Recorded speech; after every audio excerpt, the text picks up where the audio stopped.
If you run your own business or you're overseeing a department in a larger company, there's a real good chance that you're dealing with conflict in your workplace. Now the question you have to ask yourself is, are you confident and are you certain about dealing with conflict and getting a good resolution out of it? If you're not alone. So stay tuned, because I'm going to help you deal with conflict in the workplace.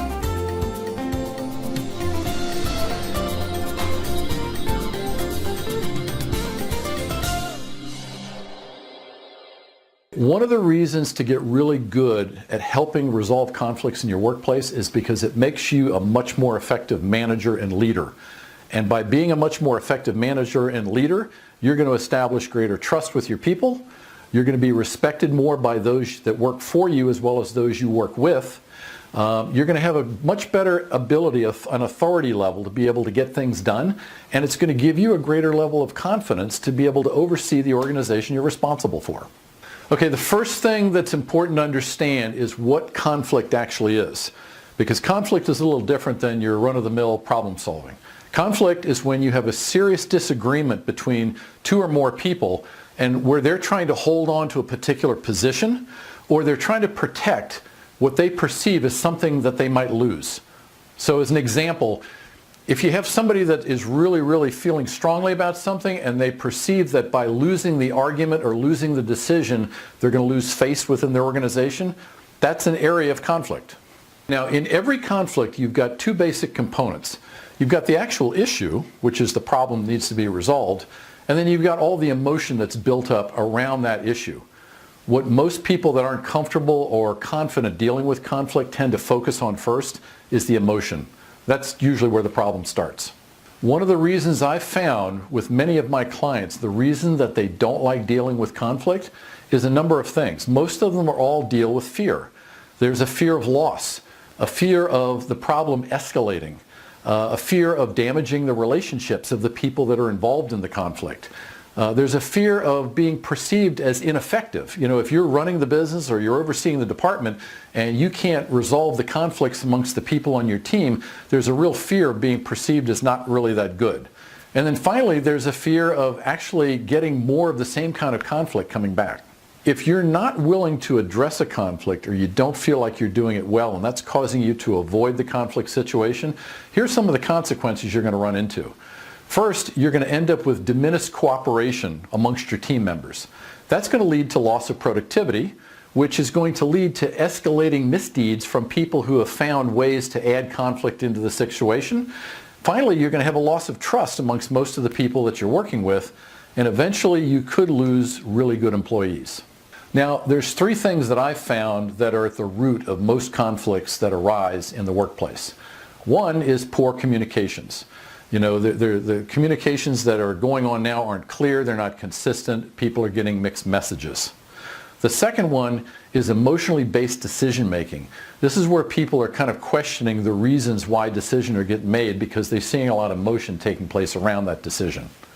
And then finally, it's disparate motivations and intentions. And what that really means is the reason that you're taking action or giving direction to people is inconsistent with what people think you're doing it for. If you're dealing with conflicts, whether they're happening with different people for different reasons, or it's just going on, you really need to know how to be able to deal with these so you can put most of them to bed and spend your time running your business. So here are some steps that you can take that'll make you better at dealing with workplace conflict. Number one is embrace it. Okay, if you're running an organization with people, conflict is just part of the package and you really can't get away from it. So the best thing to do is really to embrace it, to recognize that it's just a part of dealing with people and be willing to jump in when you need to. Number two is prevention. There are actually things that you can do in the workplace to keep conflict to a minimum. There are things like, if you have people with specific jobs, do they understand those jobs really well? Do they have job descriptions that tell them what lane of the highway they need to be playing in? Organizational charts help quite a bit because it gives people a real feeling as to what the hierarchy looks like and who they have to report to. Clear expectations, just in terms of how you work in the environment and with teams, with the other people that you're responsible for working with. Those clear expectations can help people determine what behaviors to use when they're on the job.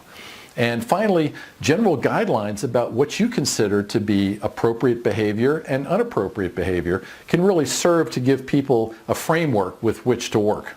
Number 3, this especially goes true for managers. Be aware.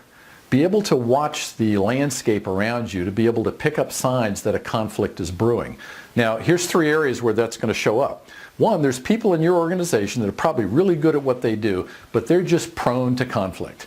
They like drama, they like mixing it up, and so they're going to be at the root of these kind of conflict situations. You have to know who these folks are. Process friction can actually be another one. You might have a very specific process for how you run your business, how you provide service, how you get things going within your organization. But if there are certain hiccups in that process that don't seem to go well, the people on either side of those situations are going to be more prone to conflict. And then finally, expectation gaps. What you're expecting each person to do within their job as well as working with the team. If there are big gaps and people are kind of unsure about what to do, that could be another source of conflict. Here's where the rubber meets the road, basically. When you're first being exposed to a conflict, either because it's something that you might have inadvertently caused or something you're being introduced to, maintain some self-control. The worst thing you can do is bring your own level of emotion into an already emotionally charged area and just kind of escalate things. So make sure that anger or happiness or anything like that that can control the flow of how you're trying to resolve that conflict is out of the picture. Number 5, act as a facilitator. At this point, you're not really looking to actually legislate a solution, because if you don't have buy-in from the people that are actually involved in the conflict, it's not going to stick. So what you really need to do is put on your facilitator hat and help people understand what they really want out of a resolution. Be willing to talk with them individually or in a group setting to help them figure out what's most important to them so they can have a meeting of the minds and develop a resolution on their own. Next, you want to set guidelines. Anytime you walk into a conflict, the emotions are charged, people are already kind of taking sides, they're not really willing to talk with each other in a very professional manner. You've got to be able to establish ground rules so that people are willing to sit down and articulate the problem and have a back and forth discussion that's professional and productive.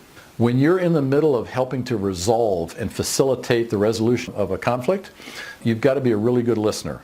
Half the battle is just figuring out what people want versus what they're telling each other.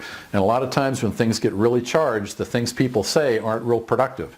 So being a really good listener and pulling out the essentials of what people are trying to say so you can get everybody on the same page is a crucial attribute for most good managers to have.